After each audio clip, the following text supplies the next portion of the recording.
Okay, so we're going to do a project summary today. I will explain what project I have in mind, what I'm working on right now. It's the project that I've started this week. It's basically a website for mixing fertilizers. The idea behind this is that there's a company for which this might be useful, and the basics of this website are there are two sites, two types of users. First, we got the engineer or the producer or the investigator. What they do is they upload, let's say, for example, they have a certain mixture of fertilizer A and fertilizer B, and they say when we have 40% of the first one and 60% of the other one in the mixture, this is stable. And if we have like 20 and 80, that's not stable anymore. The idea of the website is to store those values, and then on the other side would be the client. The client searches, well, I have fertilizer A and fertilizer B, and the website returns at what proportions those two fertilizers can be mixed. The first thing I've been working on is the producer side. I believe it's the most important one to start on. This is because I have a lot of information to load in, so it's important that we can start working on that first of all. For this, I already have a basic HTML web page. It doesn't really work. It's just like a mockup.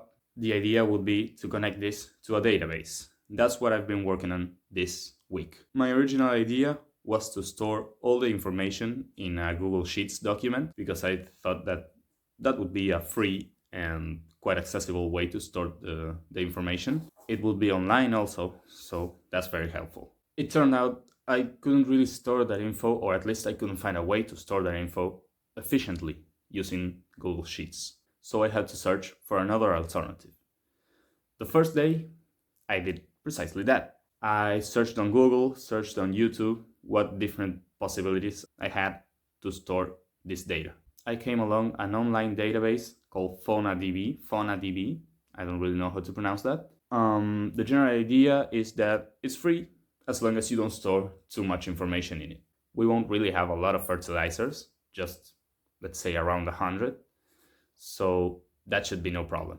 Once I found this new database, what I had to do next was learn how to use it. So I thought, well, I think one day would be enough. I started searching videos on YouTube and reading the documentation, and it was more complex than I thought. So on the second day, I said, well, today I'll finish it. Wrong again. It turns out I need the third day to finish reading the whole documentation. After that third day, we're going 4 days now. After that third day, I started working on the actual database, the schema.